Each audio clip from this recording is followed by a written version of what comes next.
ఇలా phone tapping ద్వారా వేల కోట్ల రూపాయలు ట్రాన్సాక్షన్ జరిగినాయి. వేల కోట్ల రూపాయలు రియల్ ఎస్టేట్ వ్యాపారాన్ని వసూలు చేసిర్రు. ప్రముఖ వ్యాపార వేత్తల దగ్గర వసూలు చేసిర్రు.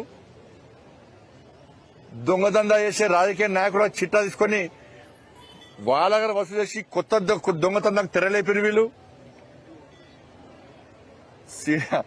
సినిమా హీరోయిన్ల ఫోన్ ట్యాప్ చేసి కూడా ఏ విధంగా లబ్ధి పొందినరో అంత జగమెగిరిన సత్యం. ఏమనుమానం లేదు అలా.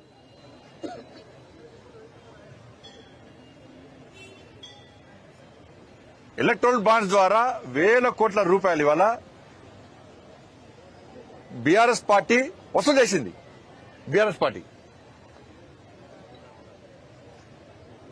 ఇవన్నీ వాస్తవాలే. మళ్ళా తిరిగి కేసీఆర్ కుటుంబం ఫోన్ ట్యాప్ చేసిందని చెప్పి మేమంటుంటే ప్రజలు అనుకుంటుంటే ఈ ప్రభుత్వమే అన్నది. సాక్షాత్తు రాష్ట్ర ముఖ్యమంత్రి గారే నా ఫోన్ ట్యాప్ చేసిర్రు అని చెప్పి ముఖ్యమంత్రి గారే చెప్పారు.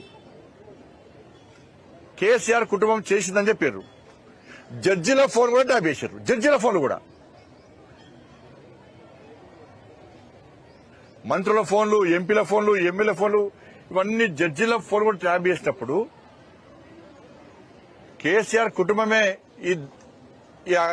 ఈ దారుణానికి పాల్పడ్డప్పుడు మరి కేసీఆర్ కుటుంబాన్ని వాంగ్మూలం కోసం పిలిచిర్రా? వాళ్ళ అక్యూజ్లు దిల్లా, వాళ్ళే దొంగలు కాబట్టి విచారణ కోసం పిలిచిర్రా?